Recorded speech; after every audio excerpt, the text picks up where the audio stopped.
Question number 7 है ना। कोई तंबू एक बेलन अब के बेटा आकार ध्यान सुनना कि ये क्वेश्चन हो सके आपकी बोर्ड एग्जाम में रखा हुआ मिलेगा।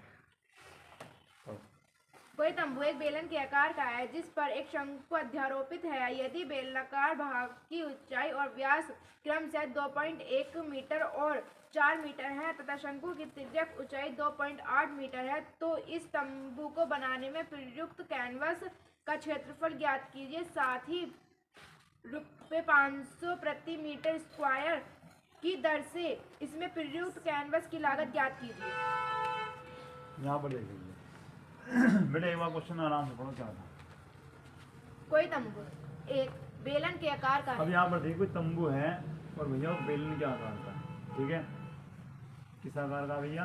बेलन। इस प्रकार से ये है और ऊपर से भैया आपका इस प्रकार से, ठीक है।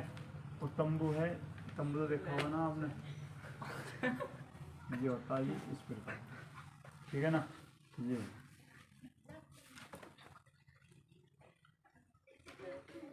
ठीक है। अब यहाँ पर देखिए दे क्या क्या रखा, एक बार बताओ क्या क्या दे रखा।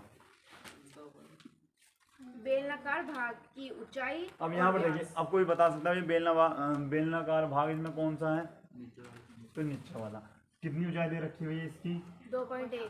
बेटे सबसे पहले क्वेश्चन को समझकर डायग्राम बनाना होता है। जिसका ये ठीक बन गया उसका आंसर ठीक हो जाएगा, जिसका ये नहीं बना उसका आंसर ठीक नहीं आएगा। 2.1 क्या है? मीटर। मीटर। अच्छा उसके बाद व्यास। अच्छा व्यास क्या है? यहाँ से यहाँ तक क्या है आपका? 4 मीटर। 4 मीटर। उसके बाद क्या है? शंकु की तिर्यक ऊंचाई। अच्छा तिर्यक ऊंचाई क्या होगी जो तिरछी है? 2.8। क्या है आपकी? 2.8 मीटर, ठीक है ना। ये है आपका। अब ये तंबू बनाना है आपको। तंबू देखा होगा आपने, ठीक है ना। अब ये तंबू जो है ये आपको बनाना है और इसमें बताना कितना कैंपस, कैंपस है ना, कैनवस आपका इसमें कपड़ा जो है वो लगा है, ठीक है ना। और उसमें रुपए भी बताने कितने रुपए का लगा है, उसके दे रखा होगा कितने रुपए मीटर के हिसाब से है। अच्छा यहाँ पर देखिए सबसे पहले हम बेलनाकार भाग की बात करते हैं। सबसे पहले करते हैं तंबू के बेलनाकार भाग का व्यास कितना दे रखा भैया? यहाँ पर देखिए कितना है? 4 मीटर। जब ये 4 मीटर है तो यहाँ पर लिख सकते हैं तंबू के बेलनाकार भाग की 4/2 और भैया 2 दूनी 4। इसका मतलब क्या आ गया आपका? 2 मीटर आपका ये आ गया, जो कि आपका आर का मान है। और ये जो 2 मीटर है ये शंकु के लिए भी यही है और भैया ये आपके बेलन के लिए भी त्रिज्या यही है। यहाँ पर देखिए दोनों के लिए आपकी काम करती है। क्या है? 2 मीटर। ये शंकु के लिए भी है, ये बात आपको याद रखनी है। शंकु के लिए भी यही प्रयुक्त होगी और बेलन के लिए भी यही प्रयुक्त होगी, ठीक है। अब यहाँ पर देखिए उसके बाद अब आते हैं बेलनाकार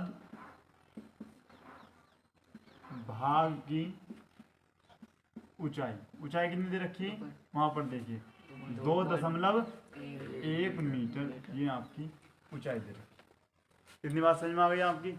उसके बाद लिखते हैं बेलनाकार, अच्छा बेलन काट दो क्योंकि 2 विधि हैं, या तो फिर अभी यही सॉल्यूशन कर कर, ठीक है ना, फिर शंकु का सॉल्यूशन करो और उसे क्या कर दो? जोड़ दो। या फिर भैया यहाँ पर छोड़ दो, फिर वही जिससे पहला वाला करा है दोनों को सूत्र लगाकर उसमें कॉमन लेकर जब कर दो, ठीक है ना। तो दूसरी वाली विधि फिर भी तुम्हारे लिए आसान होगी। तो अब किसके लिए करते हैं हम? शंकु आकार भाग के लिए, ठीक है ना। तो यहाँ पर लिखते हैं तंबू के शंकु आकार भाग की त्रिज्या। कितनी त्रिज्या है भैया? बताइए ना। 2 मीटर। अच्छा उसके बाद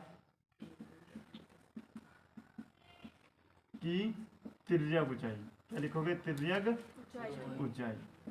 किससे डिनोट करते हो भैया? गोलू विनीत बताएंगे अब तिर्यक ऊंचाई को किससे डिनोट करेंगे? विचित नींद आ गई है तो बताओ। 2.8 से प्रदर्शित करेंगे भैया वो 4 से 4 से प्रदर्शित करेंगे। अब कुछ और 12 बता दो। अच्छा सालू तम एच से बताएंगे। बहुत सुंदर बेटे। अच्छा नेहा बेटे किससे डिनोट करेंगे? एल से। कितना है?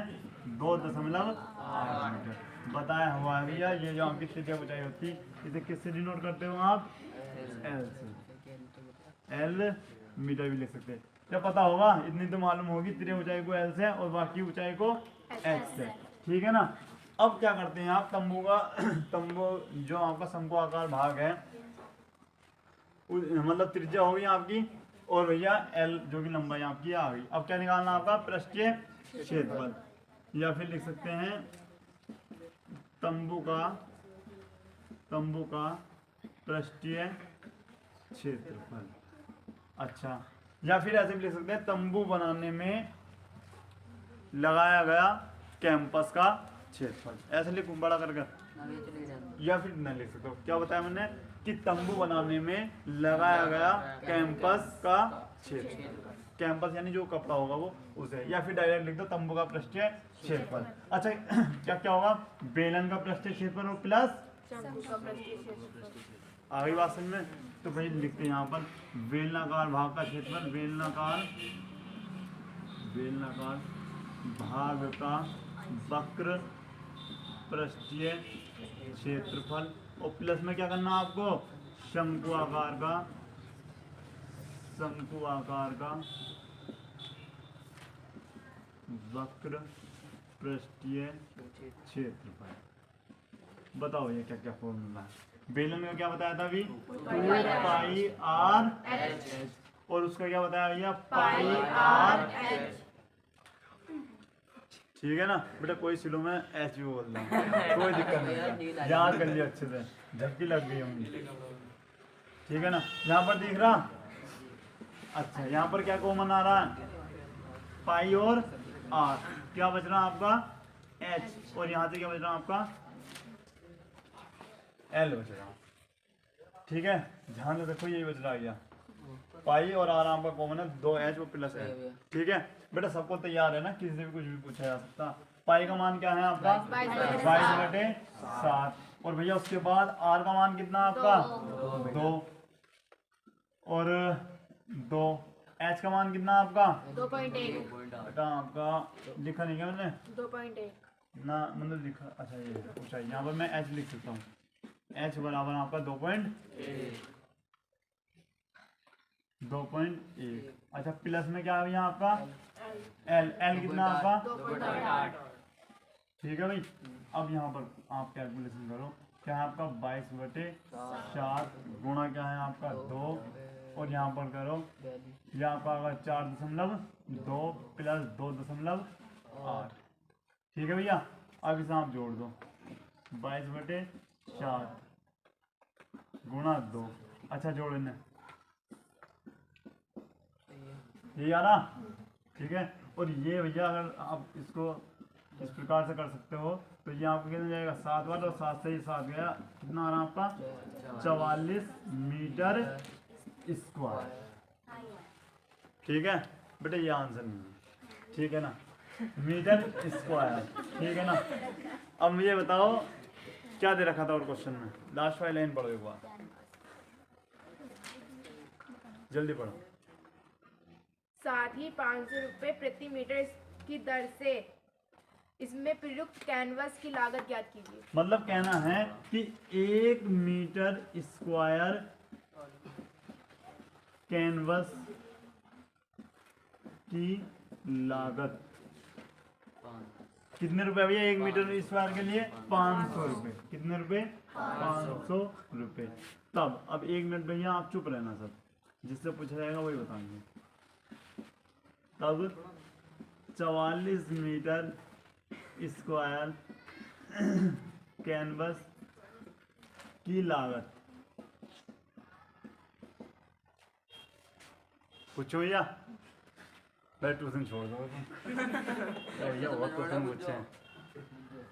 पूछूं तो भैया विनीत ने बहुत बहादुरी से बताया कि मुझसे पूछो।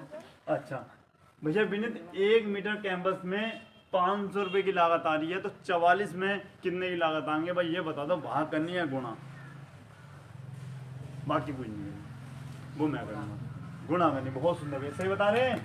ठीक है भैया ना, मैं इतना बड़ा सवाल नहीं था ताली वाला, ये बहुत ईजी सवाल था। 500 गुणा क्या करेंगे 44। 2 जीरो तो इस प्रकार से 4 पंजे 20 और 4 पंजे 20 और हासिल 2 22। बेटा ये आंसर है क्या, चेक करो भैया। 22,000 रुपये विनीत को मिल देंगे, नोट करो भैया। ये क्वेश्चन भी इम्पोर्टेंट है, बताओ बेटा पढ़ो क्वेश्चन। ऊंचाई 2.4 सेंटीमीटर और व्यास 1.4 सेंटीमीटर वाले एक ठोस बेलन में से इसी ऊंचाई और इसी व्यास वाला एक शंक्वाकार खोल काट लिया जाता है। शेष बचे ठोस का निकटतम वर्ग सेंटीमीटर तक पृष्ठीय क्षेत्रफल ज्ञात कीजिए। बेटे उसमें चित्र दे रखा है इसका, नहीं दे रखा? अच्छा बोल लो एक बार धीरे से पढ़ो। ऊंचाई, अच्छा ऊंचाई दे रखी है, बताओ। 2.4। फिर 2.4 का एक बेलन दे रखा, बेलन दे रखा ना, हाँ। यहाँ पर दे रखा 2.4 मीटर का सेंटीमीटर। अच्छा और व्यास 1.4 सेंटीमीटर। भैया व्यास जो है बेटा कुछ नहीं रह सकते आप, कितना है 1.4 सेंटीमीटर। 1.4 सेंटीमीटर आपका ये व्यास है। उसके बाद इसी ऊंचाई और व्यास वाला भैया इसी ऊंचाई और व्यास वाला, हाँ बताओ, शंक्वाकार खोल काट लिया जाता है। अब एक बात बताओ, आपने तरबूज में से खाम निकाल ली ना, देखते हैं आपके लोगों को लिखाओ, ठीक है ना। तो उसने किस प्रकार से काटी भैया, एक तो इधर से लगाता हो और एक, ठीक है ना, और वो ऐसे ऊपर को उन्होंने निकाल दिया, ठीक है ना। तो बताओ क्या बताना, क्या क्या दे रखा और कुछ थोड़ा ना दे रखा। शेष बचे ठोस का निकटतम वर्ग सेंटीमीटर तक पृष्ठीय क्षेत्रफल ज्ञात कीजिए। अब भैया इसका हमें पृष्ठीय क्षेत्रफल ज्ञात करना। अब देखो सबसे पहले क्या करते हैं, अब ध्यान से आपको देखना, पहले वेलन का पृष्ठीय क्षेत्रफल निकालना, उसके बाद क्या दिख रहा है तुम्हें, शंकु का क्षेत्रफल, और उसके ऊपर क्या दिख रहा, इन तीनों का आपको पृष्ठीय क्षेत्रफल निकालना, उन्हें क्या कर देना एक, और भैया आपका आंसर पक्का। अब यहाँ पर देखिए, सबसे पहले चलते हैं हम बेलन के लिए।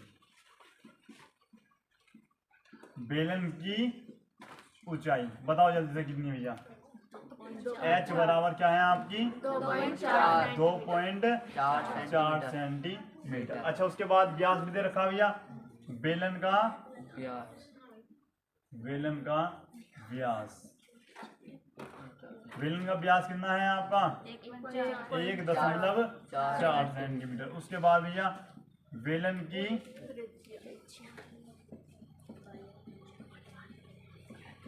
आर बराबर कितनी रखी भैया, निकालनी है आपको। किस प्रकार निकालते हैं पीछे बताओ, ये विनीत या गोलू को ऐसा बता दो।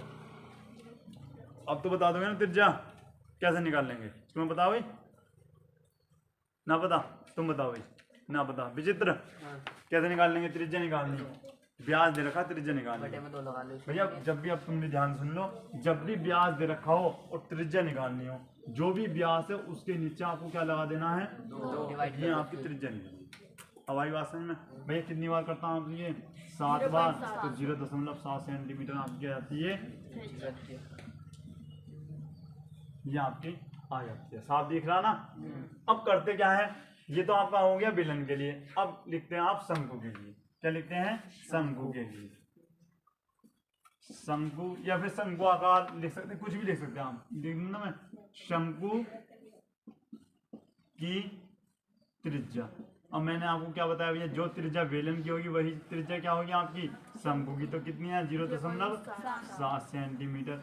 अब आता क्या है इसमें, सबसे पहले अब देखो पृष्ठीय क्षेत्रफल जो हम निकाल लोगे, यहाँ पर देखो पृष्ठीय शंकु का पृष्ठीय क्षेत्रफल क्या होता है पाई आर एल। अब तुम कहोगे भैया पाई का मान हमें 22/7, आर का मान 0.7, एल का मान क्या रखोगे, यही गलती इन्होंने आज से 2 दिन पहले भी करी थी। क्या बताया था 24, 2.4 2.4 देखो यही है। भैया यही रहेगी वही तो त्रिज्या प्रिंस। बटे में 2 लगा देना। कोई जो मुझे ये बता दो ये एच का मान है या एल का मान है? भैया एच तो ये इनके विचित्र की बात समझ में क्यों नहीं आ रही जो आज से 2 दिन पहले ही बताया गया? वहाँ एच भैया एच। तो हमें तो एल का मान चाहिए। अब कोई बता सकता है ये एल का मान कैसे निकल सकता है? L is equal to हाँ under root R square plus H square. ठीक है भैया। अब देखो सबसे पहले कहाँ से निकालते हैं? यहाँ पर आपका केंद्र होगा, ये क्या है आपका आर। आर की वैल्यू कितनी है आपकी? 0.7 और ये डॉट डॉट डॉट डॉट लगा भी सकते हैं आप। ये कितना जो इधर है वही आपका क्या होगा इधर होगा, ठीक है। मतलब यहाँ से यहाँ तक की कितनी आपकी 2.4। तो हमें भैया ये निकालनी जो कि आपकी क्या है एल। तो ये बताओ पाइथागोरस में लग सकती है या नहीं लग सकती? लग सकती है ना। तो हम लिख सकते हैं शंकु की तिर्यक ऊंचाई। क्या लिखोगे? तिर्यक ऊंचाई। तिर्यक ऊंचाई यानी एल बराबर अंडर रूट क्या लिखोगे? H square plus R square. भैया एच का मान क्या है आपके पास? 2.4। अच्छा उसके बाद क्या है भैया आपका? आर क्या है आपका? 0.7 है। ये आपको हो जाता है। अब देखिए एल बराबर दिख रहा ना ये आपको? 24 का वर्ग क्या बताया था आपको? 576। यहाँ पर दशमलव लगा दीजिएगा। अच्छा 7 का क्या होता है? 49। इसमें यहाँ पर आप दशमलव लगा दीजिएगा। अब करते क्या है आपको? ये आपको क्या करना भैया? जोड़ना है। क्या करना आपको? जोड़ दो भैया। कैसे जोड़ते हैं? दशमलव के बाद है ना। अच्छा एल बराबर अंडर रूट 5 और ये कितना जाएगा आपका? 11 और 1 12 अब भैया 6 और 625 किसका होता है भैया? 25 का। दशमलव भी तो है तो क्या जाएगा आपका? 2.5 सेंटीमीटर। तो भैया ये क्या है आपकी तिर्यक ऊंचाई? 2.5 कितना आया? 2.5 सेंटीमीटर। इतनी बात समझ में आई भैया? एल का मान आपको मिल गया है। तो यहाँ पर भी आप फॉर्मूला आराम से लगा सकते हैं। उसके बाद अब क्या है आपका? वृत्त। या देखो बेलन की परिधि भी कह सकते हो। बेलन की पेदी बोलते हैं ना, पेदी की त्रिज्या। भैया पेदी क्या है? यानी जो वृत्त की त्रिज्या, या फिर मैं लिख भी सकता हूँ या वृत्त की त्रिज्या कितनी है भैया? वही रहेगी ना 0.7। अब भैया ये आपका यहाँ पर आकर रुक जाता है। अब लिखते हैं हम फॉर्मूला। क्या पूछ जाओ उनने? शेष ठोस का क्षेत्रफल। क्या पूछा था? क्या पूछा था? बहुत सुंदर बेटे। शेष पढ़ो क्वेश्चन।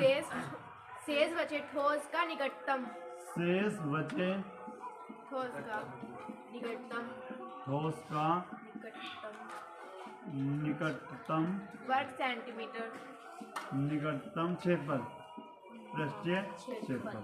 तो क्या लिखेंगे भैया? बेलन का क्षेत्रफल। क्या लिखोगे भैया? बेलन का। और प्लस में क्या कर दोगे आप? जो शंकु का क्षेत्रफल। क्या लिखोगे? शंकु का शंकु का क्षेत्रफल। और प्लस में क्या लिखोगे? वृत्त का।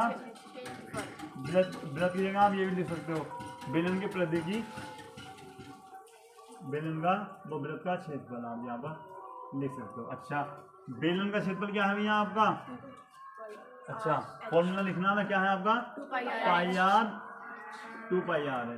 शंकु का क्षेत्रफल आपका πr है। उसके बाद वृत्त का क्षेत्रफल πr स्क्वायर। जवाब बताओ समझ में आया?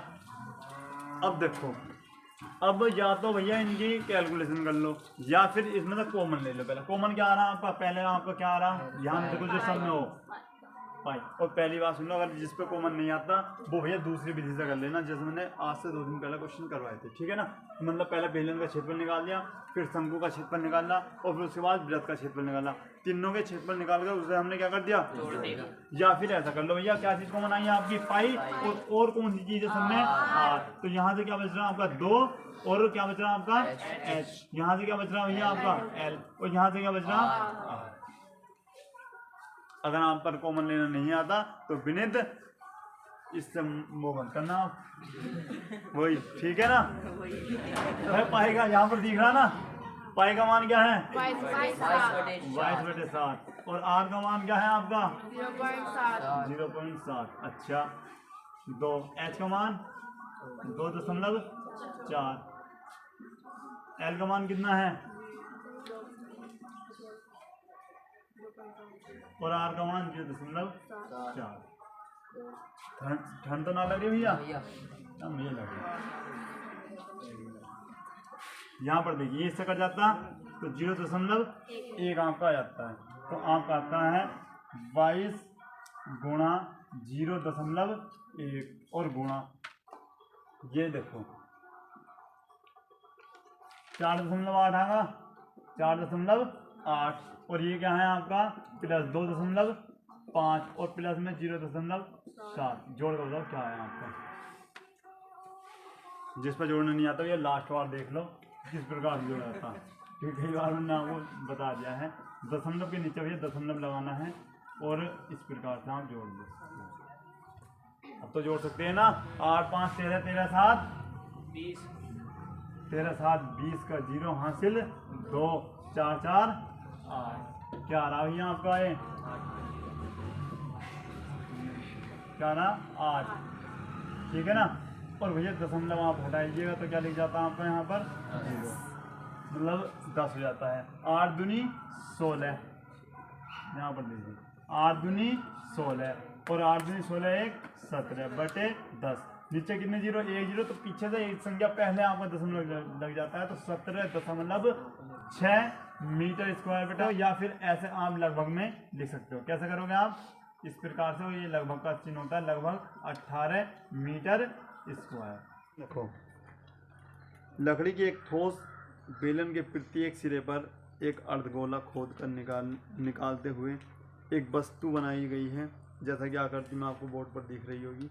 यदि बेलन की ऊंचाई 10 सेंटीमीटर है और आधार की त्रिज्या आपकी 3.5 सेंटीमीटर है, तो इस वस्तु का संपूर्ण पृष्ठीय क्षेत्र आपको ज्ञात करना है। अब यहाँ पर देखते हैं एक बार डायग्राम में। अब यहाँ पर देखो भैया, ये जो क्वेश्चन है इसमें तुम्हें 2 आकृति दिख रही होंगी। पहला तो आपको क्या है, एक बेलन है, ठीक है ना। और बेलन में उसने क्या कहा है कि लकड़ी के बेलन में जैसे लकड़ी का गट्टू होता है ना, उसमें तो उन्होंने एक अर्धगोला नीचे से काट दिया, एक अर्धगोला ऊपर से काट दिया, ठीक है। तो कितने अर्धगोले हो गए आपके? 2 अर्धगोले हैं। और भैया जिनका हमें पृष्ठीय क्षेत्रफल निकालना है, और उसके बाद एक क्या है आपका? बेलन है, उसका भी पृष्ठीय क्षेत्रफल आपको निकालना है। अभी बात समझ में आ रही है? और फिर उन्हें सबको क्या करना है? ऐड करना है। तो यहाँ पर स्टार्ट करते हैं हम। क्वेश्चन नंबर 9 है। यहाँ पर सबसे पहले क्या लिखते हैं हम कि बेलन की त्रिज्या,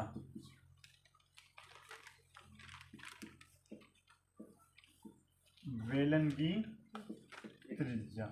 भैया बेलन की त्रिज्या कितनी है? कितनी है? 3.5 सेंटीमीटर। और यही किसकी होगी? अर्धगोले की होगी। तो यहाँ पर लिख भी सकते हैं अर्धगोले की त्रिज्या, अर्धगोले की त्रिज्या। दोनों मैंने ये यहीं पे लिखी, अर्धगोले की त्रिज्या भी और उसकी, ठीक है ना। और फिर लिखते हैं हम बेलन की ऊंचाई, यानी कितनी आपकी? 10 सेंटीमीटर। और कुछ थोड़ी ना है, केवल 2 चीज है। अब करते क्या है हम? संपूर्ण पृष्ठीय क्षेत्रफल आपको निकालना है। सबसे पहले क्या करते हैं? अब ये बताओ, पहले एक एक चीज निकालते हो, यानी बेलन का पृष्ठीय क्षेत्रफल पहले निकालते हो, फिर अर्धगोलों का पृष्ठीय क्षेत्रफल निकालते हो, उन दोनों को जोड़ते हो, या फिर डायरेक्ट फॉर्मूला लगाऊं? बताओ। डायरेक्ट फॉर्मूला लगाओ ना, जैसे हम डेली करते हैं। तो लिखना क्या है, क्या याद करना? संपूर्ण पृष्ठीय क्षेत्रफल, संपूर्ण पृष्ठीय क्षेत्रफल आपको निकालना है। तो संपूर्ण में क्या क्या आ रहा है भैया? एक तो आना आपका क्या? बेलन का पृष्ठीय क्षेत्रफल, बेलन का पृष्ठीय क्षेत्रफल प्लस करना। कितने अर्धगोले हैं भैया? 2 अर्धगोले हैं, 2। या फिर ऐसे लिख सकते हैं, देखो अगर तुम्हें 2 पता नहीं चल रहा तो यहाँ पर लिख सकते हैं ऊपरी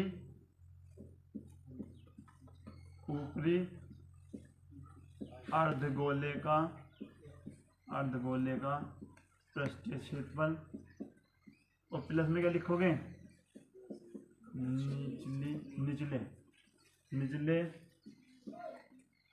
अर्धगोले का पृष्ठीय क्षेत्र, ये हो जाता है भैया। अच्छा भैया, बेलन का पृष्ठीय क्षेत्रफल क्या होता है, फॉर्मूला बताओ जल्दी। 2 पाई आर एच प्लस ऊपरी अर्धगोले का, मतलब अर्धगोले का पृष्ठीय क्षेत्रफल क्या होता है, pi R square. 2 pi R square हो गया आपका, और यहाँ पर भी क्या आएगा आपका 2 पाई आर, ठीक है भैया। अच्छा 2 पाई आर एच प्लस ये कितने जाएंगे, दोनों सेम है ना, तो 2 कितने होते हैं आपके, 4 पाई आर स्क्वायर। उसके बाद कॉमन क्या चीज आ रही है आपको, 2 पाई और आर आपका कॉमन आता है। यहाँ से क्या बच रहा है आपका एच, और यहाँ क्या बच रहा है 2 और फिर आर। बताओ इतनी बात समझ में आई नहीं? तो ये आपका डायरेक्ट फॉर्मूला है किसका, संपूर्ण पृष्ठीय क्षेत्रफल का। अब यहाँ पर देखते 2 पाई आपकी, देखो जिस पर कॉमन नहीं लेना आता वो समझ लो। 2 के पाने में 4 कितनी बार आता है, 2 बार। इस प्रकार से आ गया भैया। पाई यहाँ पर भी बाहर निकल गई, और आर एक यहाँ पर था, 2 यहाँ पर, तो एक आपका यहाँ पर बच जाता है, और ये वाला आर आपका बाहर, ठीक है ना। अब यहाँ पर दिख रहा नहीं, ये बताओ पहले दिख रहा, फिर ना ऊपर लिख दो। नहीं दिख रहा, आज कैसे नहीं दिख रहा। अच्छा 2 पाई का मान क्या है आपका 22/7 भैया। उसके बाद आर का मान कितना है, तो आप कहोगे 3.5। उसके बाद ब्रैकेट लगाते हैं, एच का मान आपका 10 है, और प्लस में क्या लिखना है आपको 2 गुणा आर। आर क्या है आपका 3.5। अच्छा दशमलव से आपका 10 जाता है, ठीक है भैया। उसके बाद करते क्या हुआ, 7 पंजे 35, 5 दूनी 10, और 2 से 2 खत्म। आपका बच जाता है 22। अच्छा वहाँ क्या बच रहा है आपका 10 प्लस भैया 35 दूनी 70, यानी 7.0 आपका ये आ जाता है। कितना हो रहा है भैया आपका 17, कितना आ रहा है 17। 10 और 7 17। अब 17 की आपको 22 से गुणा करनी है, क्या लिखोगे 34 में क्या 74 आपका आंसर होगा। 374 सेंटीमीटर स्क्वायर है, चेंज करो, ठीक है। समझ में आएगी सबकी, नोट करो। हाँ भैया आपकी एक्सरसाइज होती है आज कंप्लीट, ठीक है। समझ में आया अभी, अब तक के जितने सवाल समझाए सब समझ में आए, ठीक है ना। नितिन आपसे पूछा जा रहा है भैया, सूत्र याद हो गए सारे, जिसके अभी तक सूत्र याद नहीं हुए होंगे भैया उसकी कुछ भी समझ में नहीं आया हो, बेहद आया भी समझ में। तो ये एक्सरसाइज आपकी हो जाती है कंप्लीट। कल से आपकी कौन सी चलेगी 13.2। पहले भैया इसके भी सूत्र हालांकि मैंने लिखवा रखे, सबके सूत्र एक बार लिखवा दिए, ठीक है। जितनी भी एक्सरसाइज है सबके फॉर्मूले मैंने एक बार ही लिखवा दिए, तो उन्हें अच्छे से याद करके आना। पहले तुमने सूत्र सुने जाएंगे, उसके बाद ये एक्सरसाइज स्टार्ट हो जाए, ठीक है। आ रहा ना सबकी समझ में। तो ये मिलते हैं जल्दी नेक्स्ट वीडियो में, तब तक के लिए जय हिंद जय भारत।